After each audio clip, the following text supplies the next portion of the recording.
High, আমি Nandini. Job করি একটা আইটি সেক্টরে।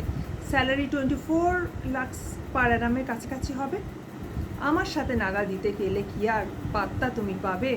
ফ্ল্যাট কিনেছি পশ এরিয়ায়, কিনেছি সব দামি দামি ফার্নিচার। তোমাকে দেখালে জাস্ট চলবে তুমি, এটাই আমার ভীষণ দরকার। ঘরকে রাখতে হবে নিট অ্যান্ড ক্লিন, তাই রান্নার লোক, কাজের লোক ছাড়াও রেখেছি বাড়তি 2টো লোক। স্ট্যান্ডার্ডটা তো মেনটেন আমাকেই করতে হবে, সে যে যতই যাই হোক। যোগাযোগ রাখি না আর কারোর সাথে, নোংরা করে দেবে সব ঘর। বাবা মা আত্মীয়দের দূরে রাখি আমি, লাগে এক একটা সব স্বার্থপর।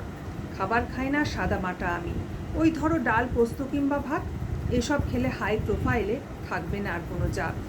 ডাকলাম একদিন চায়ের আসরে তোমায়, ঘুরিয়ে দেখাবো আমার প্রাসাদ সম ফ্ল্যাটখানি। খুশি হবে না এসব দেখে তুমি, তা আমি মনে মনে খুব চাই। ঘরে এলে, ঘুরলে, দেখলে, বললে না তো কিছু, করলে না তো একটুও সুনাম। মনে হলো যেন মনে মনে বললে তুমি, ঘরখানি বড় বেশি নিষ্প্রাণ। পাত্তা দিলাম না এসব আমি, মনে মনে হাসলাম। লো মেন্টালিটির লোক এদেরই সব বলে। অন্যের একটু ভালো দেখলেই ভিতরে ভিতরে এরা সব চলে। জাস্ট একটু নিচু করবো বলেই প্রশ্ন দিলাম ছুঁড়ে। উত্তর শোনার পর থেকেই যেন মনটা খাচ্ছে কুড়ে কুড়ে। বললে, না না, রান্নার লোক নেই তো আমার, বউই রান্না করে সব, আর মা যত্নে দেয় খেতে। আমার তৃপ্তির মুখ দেখে বউ এদিক ওদিক যেতে। বিকেল হলেই আড্ডায় বসি মা, আমি, বউ আর ছেলে।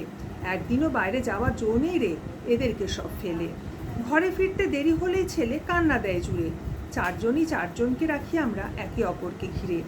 বসলে না আর একটুখানি, দেরি হচ্ছে বলে, বললে চিন্তায় মায়ের প্রেশার যাবে বেড়ে। কোন ছোটবেলায় বাবাকে হারিয়েছি, তাই মাকে রেখেছি যত্নে আদরে ঘিরে। চলে গেলে সামনে দিয়ে, আর ঘরকে করে দিয়ে গেলে নিঃস্ব আর শূন্য। অজান্তে যেন মনটা বলে উঠল, 2 lakh salary, high profile, standard সবই ঠুনকো, আর তোমার জীবন এসব ছাড়াই করবো।